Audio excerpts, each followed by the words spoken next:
മലയാള സിനിമയുടെ ഓവർസീസ് പ്രമുഖ വിതരണക്കാരായ truth global ഫിലിംസിനെതിരെ രംഗത്തെത്തിയിരിക്കുകയാണ് നോർത്ത് അമേരിക്കൻ ഡിസ്ട്രിബ്യൂട്ടറായ അച്ചയൻസ് ഫിലിംസ് ഹൗസ്.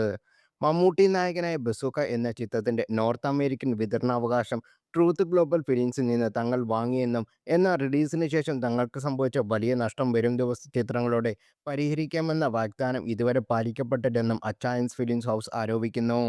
വിഷയത്തിൽ ട്രൂത്ത് ഗ്ലോബൽ ഫിലിംസിനെതിരെ നടപടിക്ക് ഒരുങ്ങുകയാണെന്നും അച്ചയൻസ് ഫിലിംസ് ഹൗസ് അറിയിച്ചു. മിനിമം ഗ്യാരണ്ടി പ്രകാരം വലിയ തുകയ്ക്കാണ് ട്രൂത്ത് ഗ്ലോബൽ ഫിലിംസിൽ നിന്ന് Bazooka North American distribution right ഞങ്ങൾ വാങ്ങിയത്.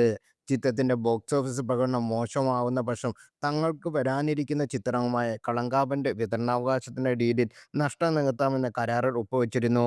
നിർഭാഗ്യവശാൽ ബസൂക്ക നോർത്ത് അമേരിക്കൻ മാർക്കറ്റിൽ ഞങ്ങൾക്ക് വലിയ സാമ്പത്തിക നഷ്ടമാണ് സമ്മാനിച്ചത്. ഇക്കാര്യം ഞങ്ങൾ അറിയിച്ചപ്പോൾ കളങ്കാവിൻ്റെ റൈറ്റ്സ് വരുമ്പോൾ നഷ്ടം പരിഹരിക്കാമെന്ന് അവർ ഉറപ്പ് നൽകി.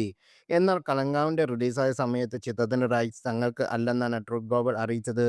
വരാനിരിക്കുന്ന മറ്റൊരു ചിത്രത്തിലൂടെ നഷ്ടം പരിഹരിക്കാമെന്നും പറഞ്ഞു. ഒരു വർഷത്തിനിപ്പുറം ആ വാഗ്ദാനം പരിഹരിക്കപ്പെട്ടില്ല. മാത്രമല്ല, ഞങ്ങളുടെ കോളുകൾക്കോ മെസ്സേജുകൾക്കോ പ്രതികരണമില്ല. താനൊരു ഇടനിലക്കാരൻ മാത്രമാണെന്നും നൽകിയ പണം മമ്മൂട്ടി ഇതിനകം കൈപ്പറ്റി എന്നുമാണ് ട്രൂത്ത് ഗ്ലോബൽ ഫിലിംസ് സമ്മത് ട്രൂത്ത് ഞങ്ങളോട് നേരത്തെ പറഞ്ഞിരുന്നത്.